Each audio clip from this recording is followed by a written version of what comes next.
Dear students, मैं सौरभ सिंह, प्रवक्ता diet Sonbhadra. आप सभी लोगों का मेरे इस वीडियो क्लास में एक बार फिर से स्वागत है।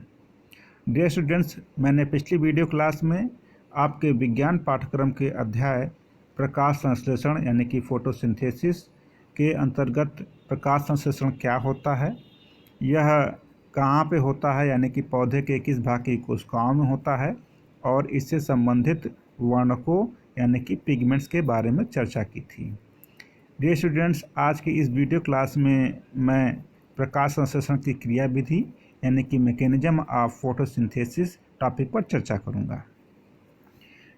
डियर स्टूडेंट्स, प्रकाश संश्लेषण की क्रिया दो चरणों में होती है, दो चरणों में पूरी होती है, और ये दोनों चरण एक दूसरे से स्पष्ट रूप से भिन्न परंतु परस्पर संबंधित होते हैं। पहला है प्रकाशिक अभिक्रियाएं या लाइट रिएक्शंस। लाइट रिएक्शंस प्रकाश संश्लेषण का प्रथम चरण है, जो कि एक प्रकाश रासायनिक अभिक्रिया है यानी कि फोटोकेमिकल रिएक्शन है, जो कि प्रकाश की उपस्थिति में ही संपन्न होता है। इसमें जल के ऑक्सीकरण से स्वांगीकरण शक्ति यानी कि एसिमिलेटरी पावर या रिड्यूसिंग पावर का निर्माण होता है। यह अभिक्रिया हरित लवक के ग्रेना वाले भाग में होता है। ये ग्रेनम है, इन्हीं में प्रकाश संश्लेषण की प्रकाशिक अभिक्रिया पूर्ण होती है। दूसरा चरण है अप्रकाशिक अभिक्रिया या डार्क रिएक्शंस। यह दूसरा चरण अप्रकाशिक अभिक्रिया का होता है, जिसमें प्रकाश की उपस्थिति आवश्यक नहीं होती है। अप्रकाशिक अभिक्रिया में उत्पन्न एसिमिलेटरी पावर का उपयोग कार्बन डाइऑक्साइड के कार्बोहाइड्रेट में उपचयन हेतु यानी कि रिडक्शन हेतु, अपचयन हेतु यानी कि रिडक्शन ऑफ कार्बन डाइऑक्साइड के लिए किया जाता है। अब हम चर्चा करेंगे प्रकाशिक अभिक्रियाओं के बारे में डिटेल से, यानी कि विशेष चर्चा करेंगे। तो प्रकाशिक अभिक्रियाएं यहाँ पर दिखाई दे रहा है, ये लाइट डिपेंडेंट रिएक्शन यानी कि प्रकाश पर निर्भर अभिक्रियाएं। तो प्रकाशिक अभिक्रिया को हम प्रकाश रासायनिक अभिक्रिया अथवा हिल रिएक्शन भी कहते हैं, क्योंकि प्रकाश रासायनिक अभिक्रिया की जो पद होते हैं, उनके पदों की खोज किन पदों में होता है प्रकाश रासायनिक अभिक्रिया, इसकी खोज हिल नामक वैज्ञानिक ने की थी, इसीलिए इसको हम हिल अभिक्रिया भी कहते हैं। और फोटोकेमिकल रिएक्शन एक जटिल प्रक्रिया होती है, जिसमें कई प्रक्रियाएं संपन्न होती हैं, जो कि हम आगे क्रम से इनके बारे में चर्चा करेंगे। तो डियर स्टूडेंट्स, प्रकाशिक अभिक्रिया की सबसे पहला चरण है प्रकाश की विद्युत चुम्बकीय तरंगों की ऊर्जा को अवशोषित करके जो क्लोरोफिल यानी कि पर्णहरित का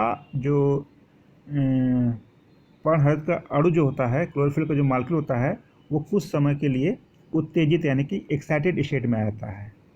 अर्थात क्लोरोफिल के अणु से इलेक्ट्रॉन क्या होते हैं, निष्कासित होते हैं, निकल जाते हैं।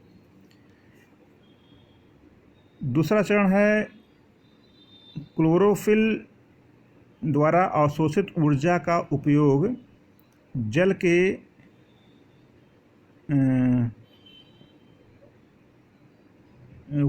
के प्रकाशिक अपघटन में होता है। जल के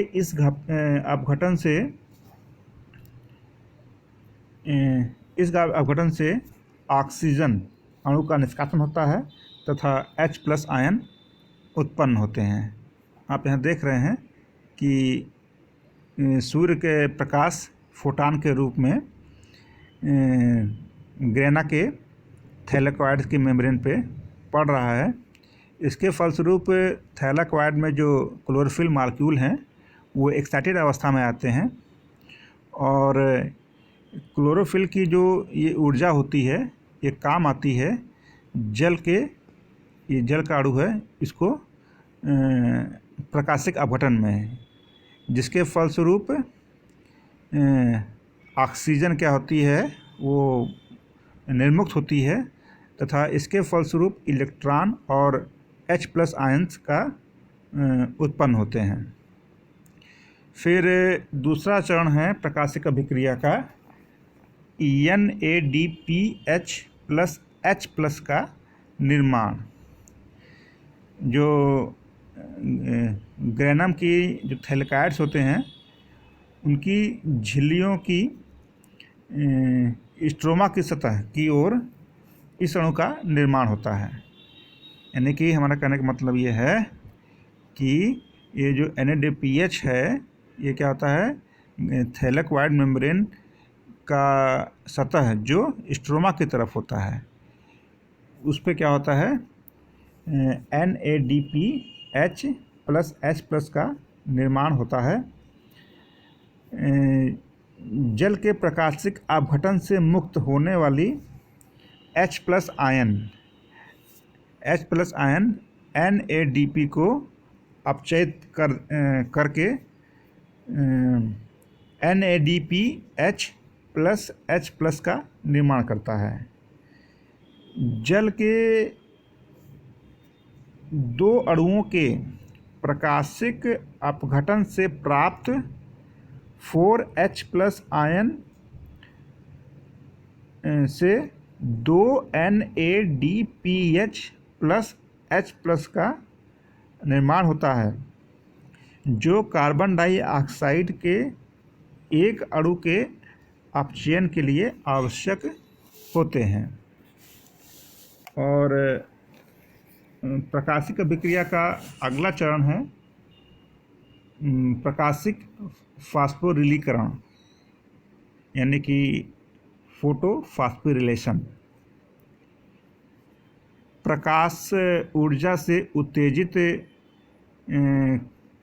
जो क्लोरोफिल द्वारा मुक्त इलेक्ट्रॉन विभिन्न ग्राहियों से गुजरते हैं। ठीक है, इस इलेक्ट्रॉन स्थानांतरण से मुक्त ऊर्जा द्वारा ATP का निर्माण होता है जिसे हम फोटोफॉस्फोरिलेशन कहते हैं। यानी कि फोटोफॉस्फोरिलेशन में क्या होता है कि जब सूर्य के प्रकाश की किरणें क्लोरोफिल मॉलिक्यूल द्वारा एब्जॉर्ब की जाती हैं जिसके फलस्वरूप क्या होते हैं कि क्लोरोफिल मॉलिक्यूल से इलेक्ट्रॉन का निष्कासन होता है और ये इलेक्ट्रॉन विभिन्न एक्सेप्टर्स के जरिए क्या होता है ट्रांसफ़र होता है और इस इलेक्ट्रॉन ट्रांसफ़र के फलस्वरूप ऊर्जा निर्मुक्त होती है और यह ऊर्जा क्या होती है ADP को फॉस्फेट आयन से मिला करके ADP बनाने को प्रेरित करती है, ATP बनाने को प्रेरित करती है। यानी कि इस मतलब कि प्रकाश की ऊर्जा से ADP से ATP बनने को क्या बोलते हैं हम फोटोफॉस्फोरिलेशन यानी कि प्रकाशिक फास्फोरिलीकरण कहते हैं।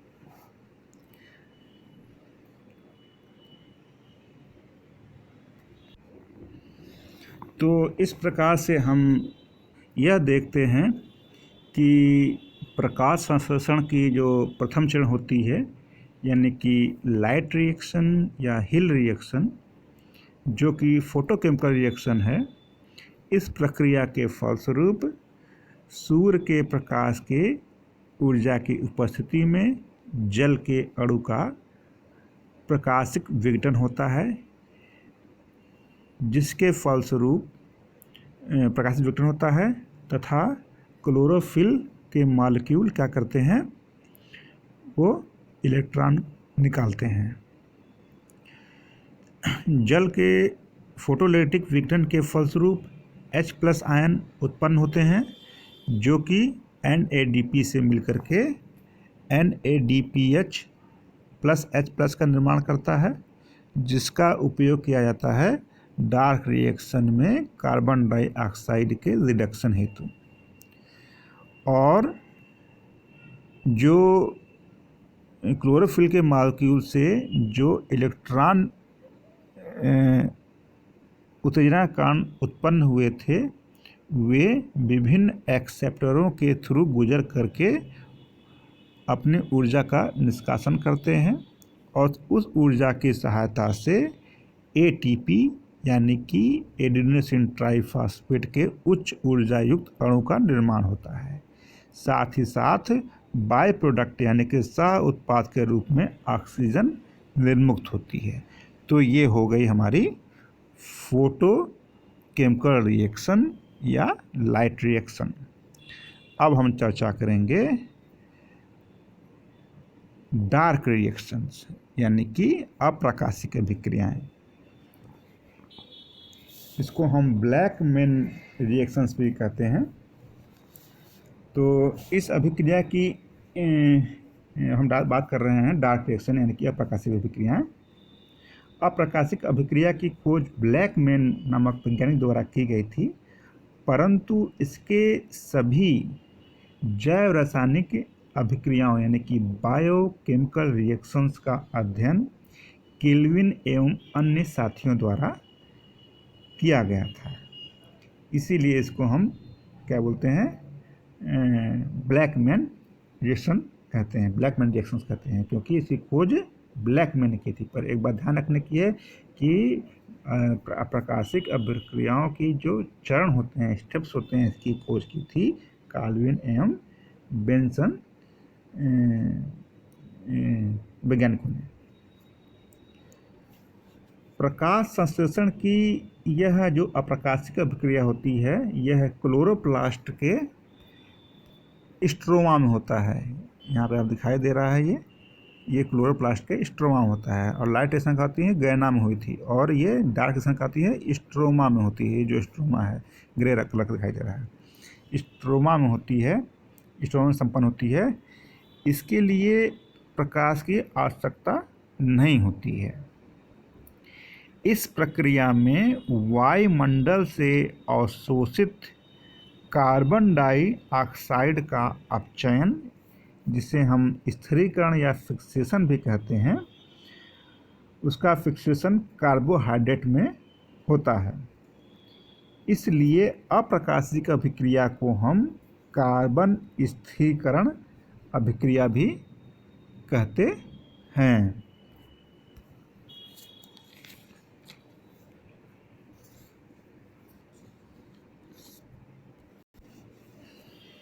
इस अभिक्रिया में कार्बन डाइऑक्साइड के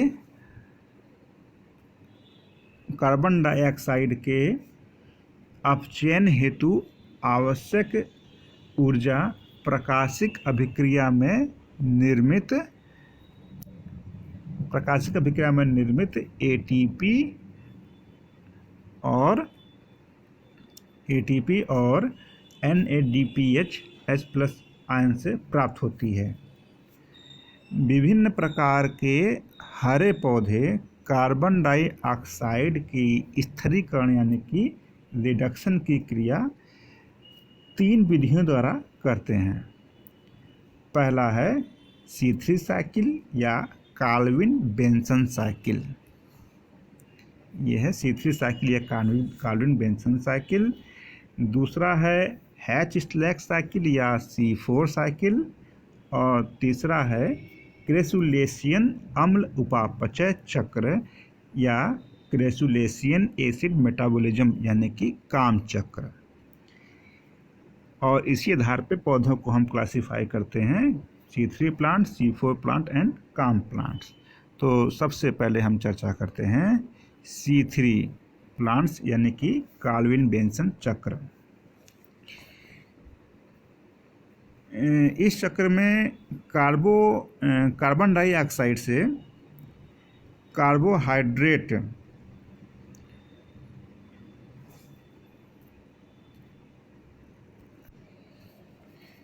के स्थिरीकरण की प्रक्रिया में सबसे पहला स्थायी उत्पाद 3 कार्बन परमाणुओं वाला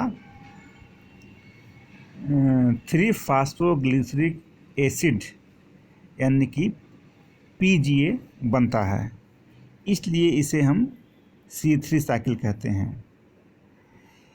यह जो प्रकाश के अप्रकाशिक अभिक्रिया के जिसमें हम कार्बन डाइऑक्साइड का रिडक्शन करते हैं, स्थिरीकरण करते हैं, ये जो प्रक्रिया होती है अधिकांश पौधों में यानी कि प्रकृति में पाए जाने वाले लगभग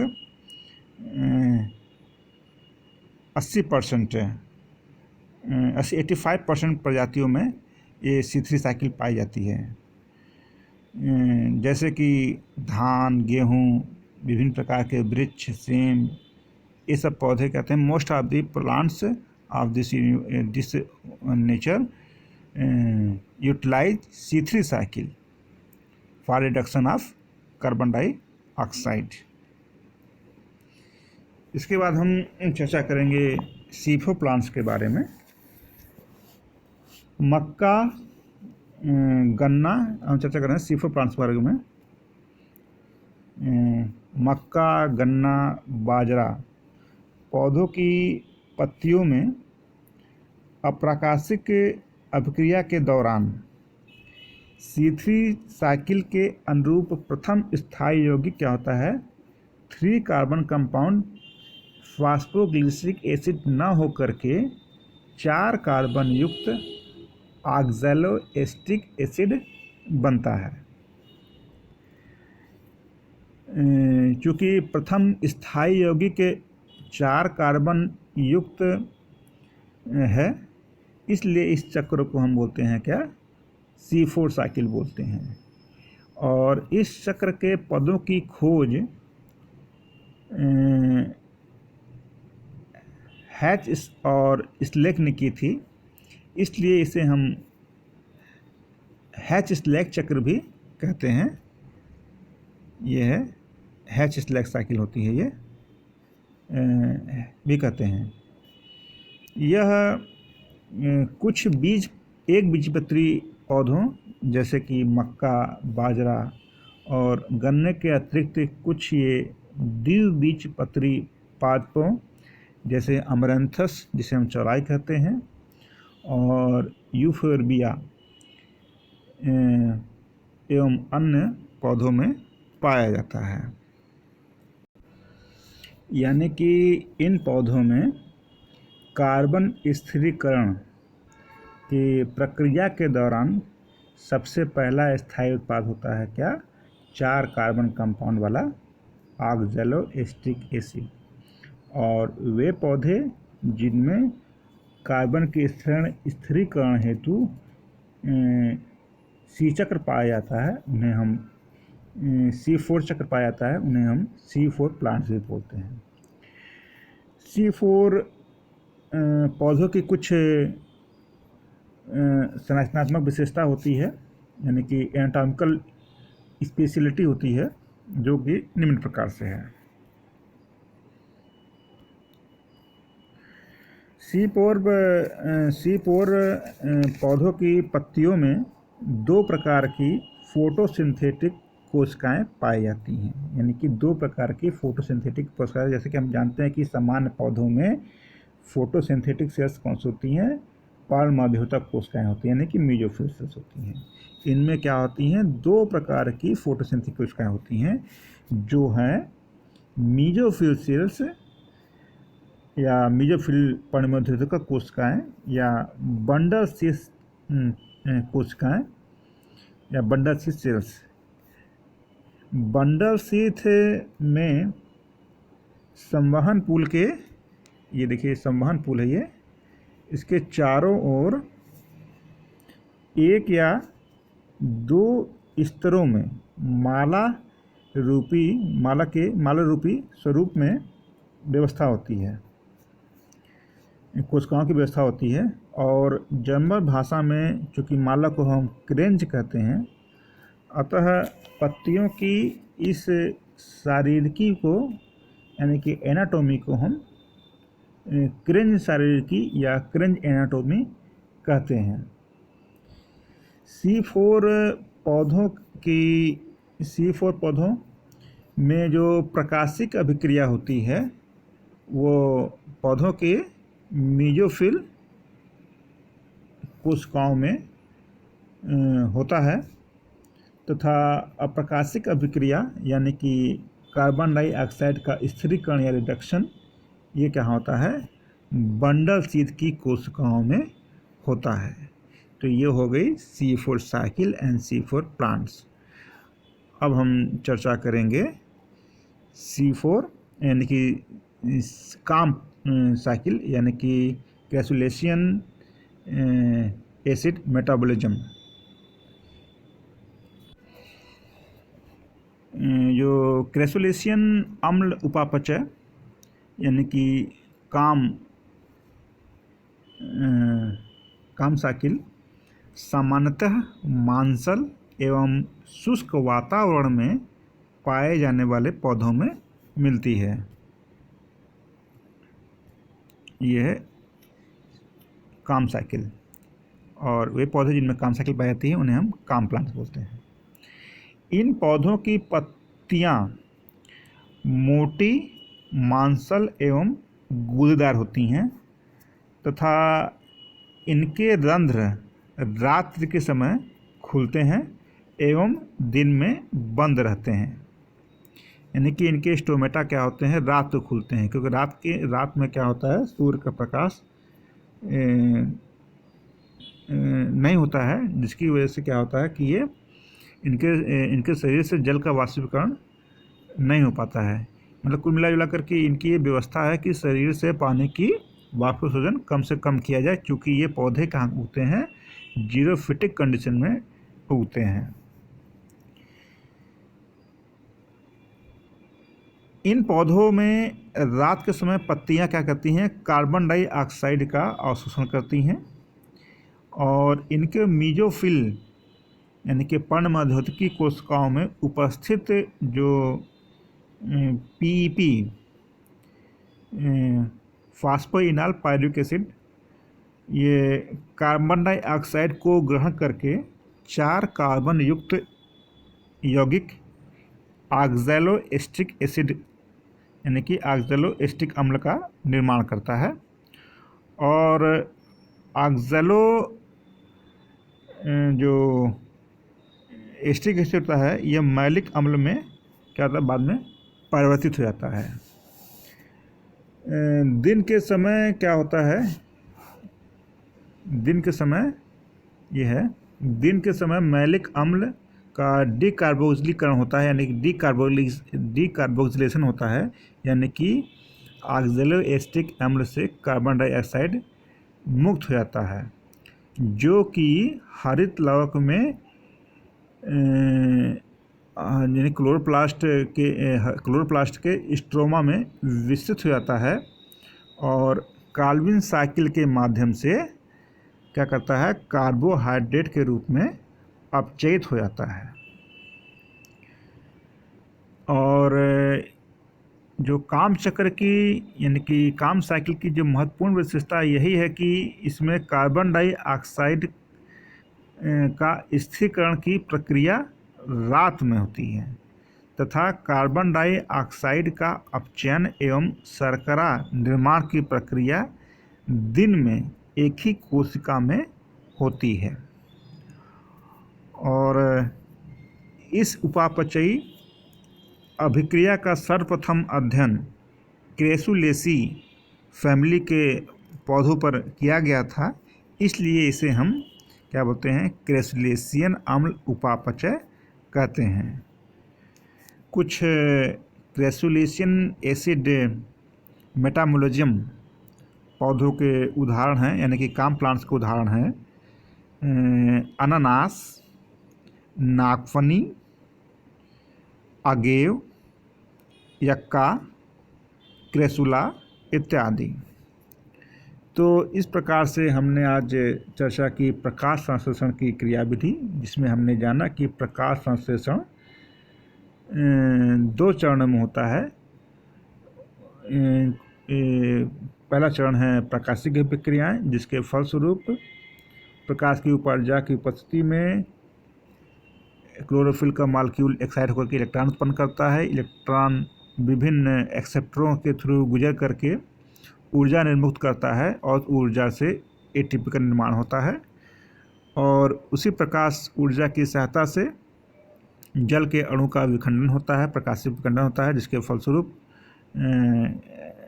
H+ आयन और ऑक्सीजन निर्मित होती है।